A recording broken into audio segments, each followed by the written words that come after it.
Oi, olha eu aqui, professora Fabíola. Hoje eu vim fazer com vocês a prova da UFRR referente ao ano de 2021. Bora ver o que essa prova traz de interessante? Considere e analise as assertativas a seguir referente às dinâmicas hidrológicas. Água, hidrologia. Lembrar que quando eu falo de água, eu falo de hidrosfera, eu falo de bacias hidrográficas, né? Então, bora lá. Opa! É uma coisa colocada para Roraima. Bora lá? O Rio Branco é afluente do Rio Negro e nasce na confluência do rio Uraricuera e Itacutu. O nosso grande Rio Branco, o nosso Rio Branco que faz parte, né? É o rio principal, né, da bacia hidrográfica, dos afluentes que formam a bacia hidrográfica amazônica, o nosso grande Rio Branco, né? Esse rio que se forma da confluência do Uraricuera com o Itacutu, né? E ele nasce, o Rio Branco é afluente do Rio Negro, é verdadeiríssimo, detalhe, quando o Rio Branco joga suas águas dentro do Rio Negro, que é afluente do Amazonas, para formar a bacia hidrográfica amazônica, esse tipo de lançamento é chamado de quê? Aliás, esse tipo de drenagem é chamada de quê? De drenagem exorreica. Exorreica? Não. Endorreica. Agora sim. O que é uma drenagem endorreica? É quando o rio deságua suas águas dentro de um outro rio. No caso, o nosso Rio Branco, ele é afluente sim do Rio Negro. E a drenagem, ou seja, quando o Rio Branco joga suas águas no Rio Negro, a drenagem é endorreica. Quando o rio deposita suas águas dentro de outro rio. Certíssima.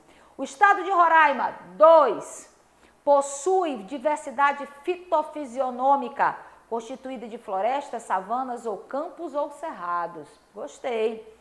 3, o Rio Branco tem por principais afluentes pela margem direita os rios Mucajaí, Água Boa do Univi, Catramane e Cheruíne. E pela margem esquerda o Rio Anauá. 4, a bacia hidrográfica do Rio Branco, por sua vez, não fica inteiramente no estado de Roraima, tendo suas nascentes no território da Colômbia, país que faz fronteira com o Brasil a partir do estado de Roraima. Faz fronteira? Bora lá? Assinale a alternativa que retrata corretamente a análise das assertativas acima. A 1, a 2 e a 3 são verdadeiras, tá? O único rio que faz aí, né, que é afluente, tá, da margem esquerda é o Rio Anauá. Grava isso na tua cabeça, tá bom? E outra coisa, a 4 jamais poderia, porque nós fazemos fronteira com a Colômbia, nós fazemos fronteira com quem? Com a Venezuela, tá bom? Então, a primeira questão, a Venezuela e com a Guiana. Considere as alternativas sobre a questão hidrográfica brasileira, outra questão de pluviosidade. Aliás, perdão, outra questão sobre hidrografia. E pluviosidade, chuva, tem a ver com hidrografia. A rede hidrográfica amazônica, a RH amazônica, possui o maior potencial hidrelétrico do país, porém, somente uma pequena parcela é aproveitada. Lembre-se, o Brasil tem como base energética o quê? A água. Então, nossas bacias hidrográficas são importantes para a produção de energia. A bacia hidrográfica de maior potencial hidroelétrico instalada é a bacia do Rio Paraná, ok? Onde se encontra a hidrelétrica de Itaipu. Mas a bacia amazônica, ela tem um grande potencial hidroelétrico sim, mas pouco instalado. Esse potencial hidrelétrico, ele confunde um pouco. Por quê? Porque nesse momento você tem que entender o que é uma bacia hidrográfica. A bacia hidrográfica é um conjunto de rios. É um conjunto, é um aglomerado, ok? Formado por um rio principal e os seus afluentes e subafluentes. É um conjunto. A bacia hidrográfica amazônica, o rio principal, que é o Amazonas, ele corre em áreas de planície. Mas essa bacia, ela é dotada de um grande potencial para a produção de energia. Por quê? Porque os afluentes e subafluentes correm em áreas planálticas, apesar da sua pouca utilização. A pouca utilização está relacionada a quê? Localização geográfica. Longe dos grandes centros, apesar de existir Hidrelétrica de Balbina, no Rio Atumã, no município de Presidente Figueiredo. Giral e Santo Antônio, no Rio Madeira, no estado de Rondônia, né? A gente pode citar Balbina, no Rio Atumã, podemos citar Tucuruí, não é isso? E outras pequenas hidrelétricas aí. Belo Monte, no estado do Pará, no Rio Xingu, a polêmica Belo Monte. Lembrar que toda construção de hidrelétrica gera impacto ambiental e social. Tranquilo? Que não é uma energia totalmente limpa, ela gera impacto sim. Claro que bem diferenciado do que diz respeito à utilização de energia através de quem? De combustíveis fósseis, tá bom? 2. A região hidrográfica Paraná é onde está localizada a hidrelétrica, a usina hidrelétrica binacional de Itaipu, com parte considerável do seu potencial em utilização do lado brasileiro. O Rio Tocantins, São Francisco, Grande, Paraná são exemplos de rio brasileiro que possui a maior capacidade instalada em operação de usinas hidrelétricas. Boa! 4. Atualmente o Brasil tem apenas 9 regiões hidrográficas, Amazônica, São Francisco, Tocantins, Araguaia, Paraná, Paraguai, Parnaíba, Uruguai, Atlântico Leste, Atlântico Sudeste Oriental. Assinale a alternativa que retrata corretamente a análise das assertativas acima. Bora ver qual a opção correta? A opção correta é a 1, como eu falei, a número 2 e a número 3. Fabíola, por que a 4 não está certa? Primeiro, todo rio que produz energia, ele é de Planalto, tá ok? E bem aqui, ó, tá o erro. A bacia do Paraguai é o quê? É uma bacia de planície. É por esse rio que escoa toda a soja produzida ali para dentro da onde? Para dentro da bacia hidrográfica do Paraná, tá bom? Tá aqui o erro da questão, tá? Então tá aí o erro, tá? E esse Atlântico Leste também, tá bom? E aí vamos lá. Então a opção correta a 1, a 2 e a 3. Lembrar que o Rio São Francisco está o grande complexo Chesp, Sobradinho, Paulo Afonso, Três Marias, Xingó e Luiz Gonzaga, abastecendo de energia através desse complexo Chesp hidrelétrico, abastecendo quem? O Nordeste e o Sudeste, tá bom?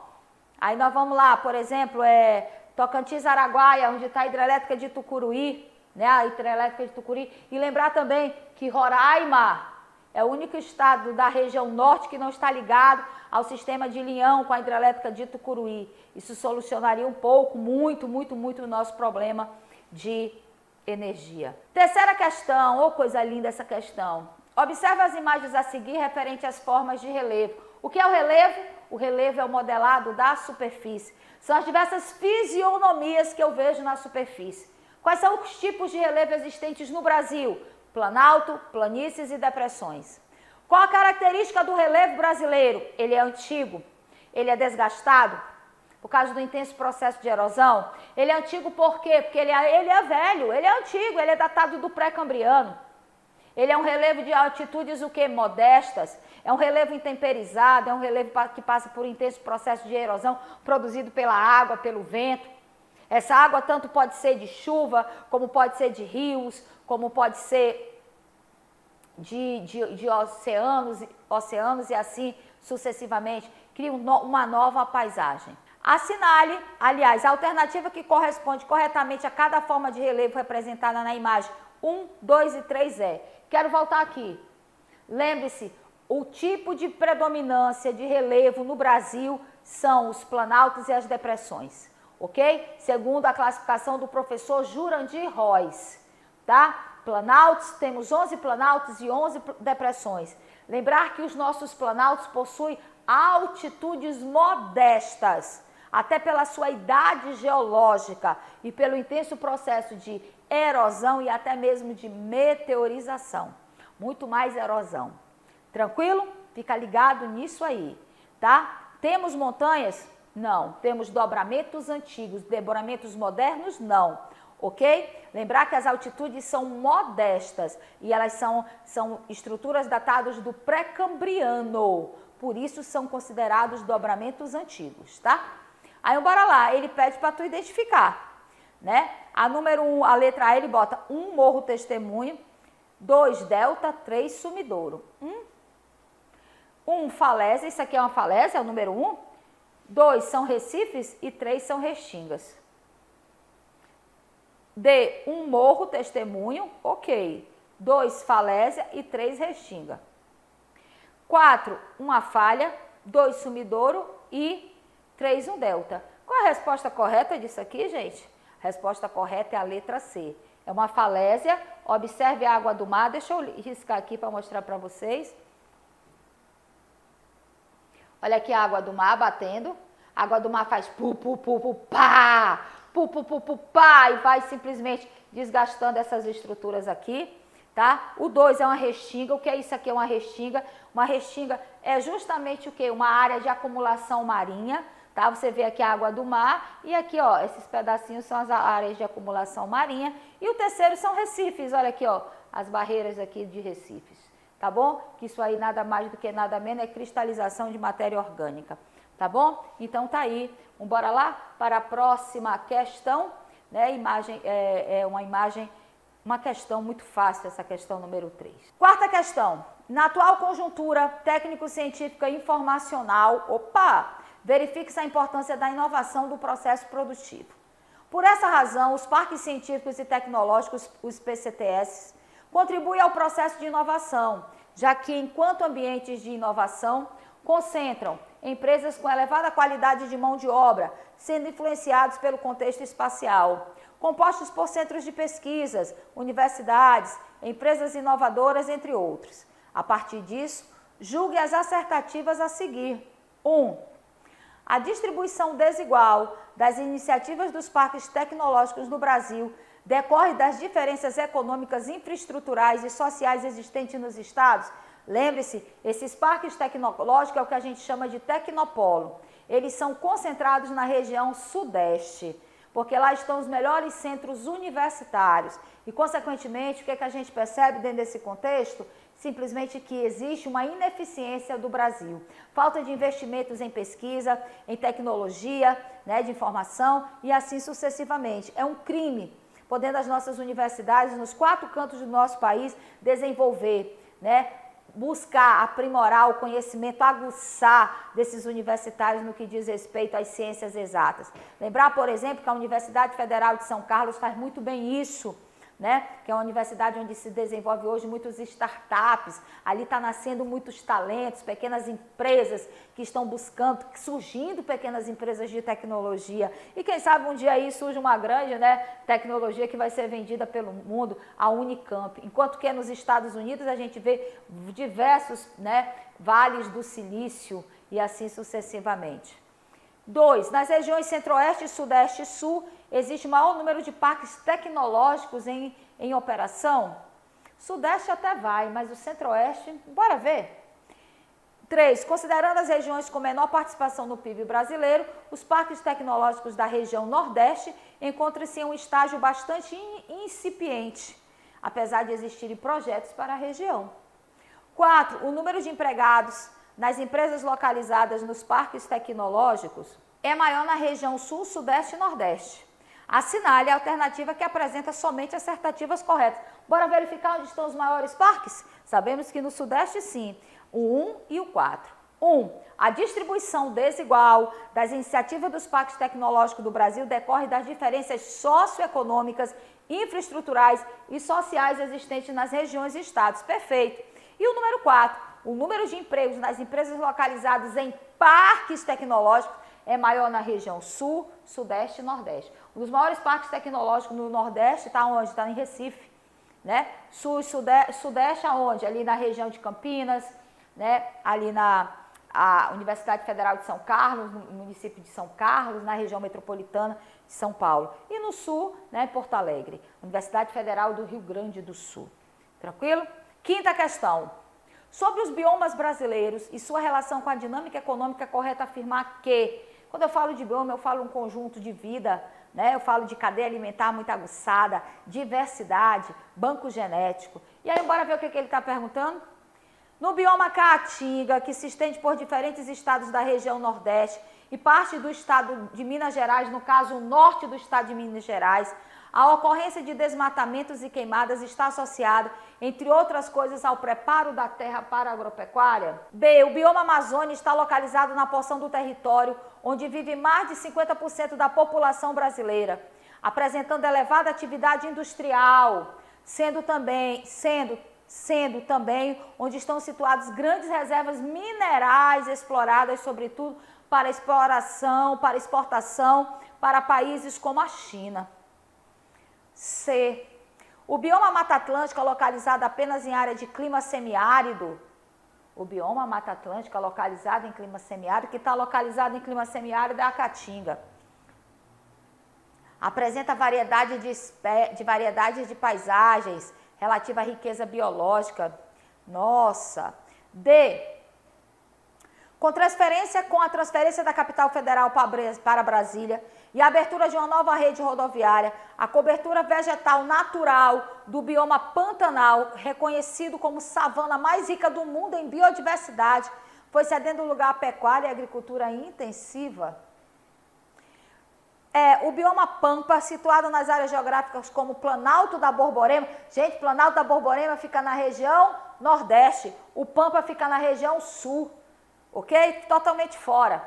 A opção correta qual é? É a letra A. No bioma Caatinga, que se estende por diferentes estados da região nordeste e parte do estado de Minas Gerais, a ocorrência de desmatamento e queimada está associada, entre outras coisas, ao preparo da terra para a agropecuária. E também vou complementar a retirada de madeira para a produção de carvão vegetal. Tranquilo? É uma das atividades também que vem produzindo desgaste no bioma da Caatinga. Lembrar que a Mata Atlântica, assim como o Cerrado, são dois grandes hotspots, que são áreas de biodiversidade, consideradas áreas quentes, mas com elevado processo de quê? De desmatamento. Tranquilo? Sexta questão. Sobre a ótica dos aspectos da geografia de Roraima, associados à dinâmica econômica, analise as assertativas a seguir. Economia, qual a base? Em 2019, o cultivo de soja alcançou a maior área plantada em hectare, seguido pelo cultivo de arroz e milho. Lembrar que Roraima é uma grande fronteira agrícola, é considerada uma mais nova fronteira agrícola brasileira. A soja, principalmente produzida no estado de Roraima, tem um grande destaque nos países europeus. 2. Na pecuária, de 2010 a 2019, em quantidade de animais, os maiores rebanhos são de bovino, equino, caprino, respectivamente. É nessa ordem, de 2010 a 2019. O boizinho, equino, cavalinho e caprino, as cabras. Nessa ordem. De 2010 a 2018, a maior parte do pessoal ocupado no setor de comércio, ou seja, no setor terciário, está vinculado ao comércio varejista, à venda em varejo. 4. De acordo com o grupamento de atividades econômicas de 2015 a 2019, a indústria agropecuária apresentaram o maior número de empregos formais. Indústria e agropecuária, emprego formal. Nesse contexto, sobre a economia do estado de Roraima, são incorretas. Olha o que ele está pedindo. Bora atrás das erradas. Quais são as erradas? A 2, né? Na pecuária, 2010 a 2019, em quantidade de animais. Gente, vai até o bovino, mas esse equino aí eu desconheço, tá? Aí, bora lá, o 4. De acordo com o grupamento das atividades econômicas 2015 e 2019, a indústria agropecuária apresenta o maior número de empregos formais. O maior número de empregos formais está onde? Setor terciário, que é a base da nossa economia ainda, tá ok? O funcionalismo público, né? Somos conhecidos como o estado, né, que tem um setor terciário bastante dinamizado, tranquilo?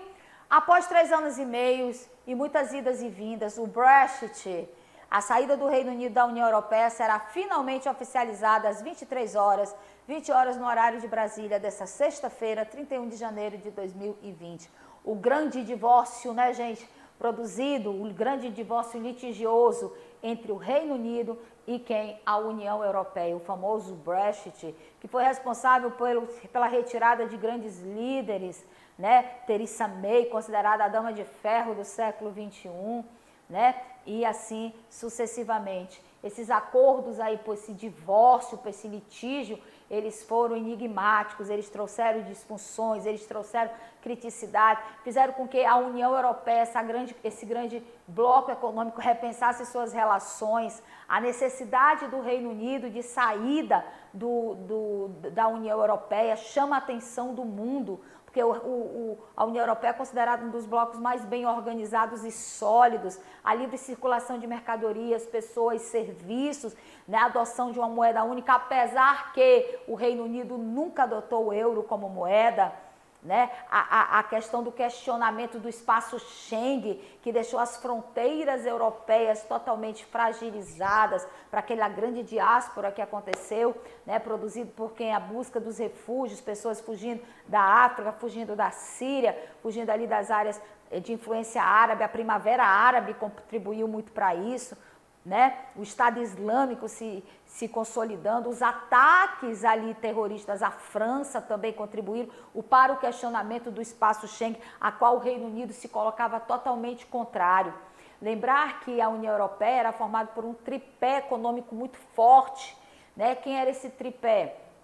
A Alemanha, a França e o Reino Unido, né? E aí o que acontece? Nessa saída, esse tripé, ele vira duplé, como eu gosto de dizer, né? E aí a União Europeia teve que se adequar, até porque essa saída do Reino Unido influenciou outros países, como por exemplo a França, né? Que também se falou bastante nisso, de produzir essa saída, e trouxe à tona, né, o que é realmente um processo de regionalização. O governo aí britânico acreditava e acredita que a sua saída irá dimensionar, né, um processo maior de desenvolvimento e de relações econômicas. Lembrando que todos os acordos econômicos comerciais feitos através da União Europeia foram, de certa forma, nesse divórcio, para alguns casos, foram totalmente o quê?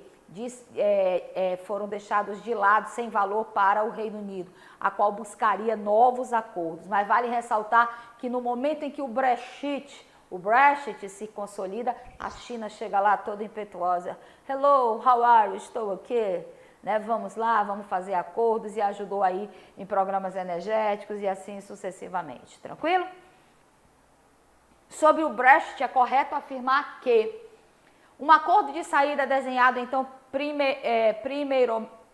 pelo então primeiro-ministro britânico Tony Blair, com a concordância da União Europeia, foi rejeitado diversas vezes no parlamento do Reino Unido. O Reino Unido é o segundo país a deixar a União Europeia desde sua criação, sendo o primeiro a Grécia, o Brexit, né, como foi conhecido, em função da crise econômica que afetou o país em fins do ano 2000. Foi estabelecido um período de transição, inicialmente até 31 de dezembro de 2020, para que cidadãos e empresas possam se adaptar, sendo que o Reino Unido continua a aplicar o direito da União, mas sem representação nas instituições da União Europeia. Com o Brexit, as empresas de países terceiros estão isentas de pagar direitos aduaneiros sobre mercadorias que introduz na União Europeia a partir do Reino Unido. Durante o período de transição, cidadãos, consumidores, empresas, investidores, estudantes e investigadores, tanto na União Europeia como no Reino Unido, passaram a sofrer imediatamente sanções aduaneiras e fiscais. Sobre o Brexit, é correto afirmar. Letra A. Foi estabelecido um período de transição para esse grande divórcio, inicialmente até 31 de dezembro de 2020, para que cidadãos e empresas possam se adaptar, sendo que o Reino Unido continua a aplicar o direito da União, mas sem representação nas instituições financeiras. Uma das coisas que mais foi questionada, como é que ia ficar o direito de ir, eu como cidadã britânica ou cidadã da União Europeia. Tá ok? Então tá aí a resposta corretíssima sobre o famoso Brexit. Uma nova escalada em um antigo conflito no extremo leste europeu tem colocado a região em estado de alerta. Tropas da Armênia e Azerbaijão estão se enfrentando neste domingo, 27 de nove de 2020, com um saldo de ao menos 100 mortos desde então, na maior onda de violência na região em décadas. Considere as assertativas a seguir sobre a disputa em torno da região de Nagorno-Karabakh. Aí, abre aspas, Alto Karabakh, em português. Bora lá ver qual é a resposta correta dessa sétima? Trata-se de uma área que é oficialmente reconhecida como parte do Azerbaijão. mas com população em sua maioria de etnia armênia. 2. A Turquia tem laços próximos com o Azerbaijão e havia proposto ajudar em seu aliado a recuperar o controle do que se chama do Alto Carabaque em português. 3. Potências mundiais queriam evitar uma guerra mais abrangente, o que justifica o apoio à Rússia, que tem um pacto de defesa com o Azerbaijão. Eu não acredito nisso. Um acordo mediado pelos Estados Unidos da América e União Europeia foi assinado em novembro de 2020, com o intuito de encerrar o conflito militar, favorecendo mais a Armênia. O conflito é territorial, tá, gente? E aí o que acontece? A opção correta dentro dessa alternativa, qual é? O número 1. Trata-se de uma área que oficialmente é reconhecida como parte do Azerbaijão, mas como população em sua maioria étnica armênica. Por quê? Porque essa parte do continente europeu, ela foi colonizada por várias etnias, e isso produziu o quê? Uma multiplicidade de culturas. Você vê que o conflito é de ordem territorial, trata-se de uma área que oficialmente é conhecida por parte do Azerbaijão, mas a população é o quê? Armênia. E o número 2, né? A Turquia tem laços próximos com o Azerbaijão e havia proposto ajudar o seu aliado a recuperar o controle, né, do Alto Carabaque. Tá? Ou seja, é uma área de disputa entre armênios e o povo Azerbaijão, onde já existe uma maioria o quê? Armênia. Aqui eu acabo, um grande abraço e até o nosso próximo encontro.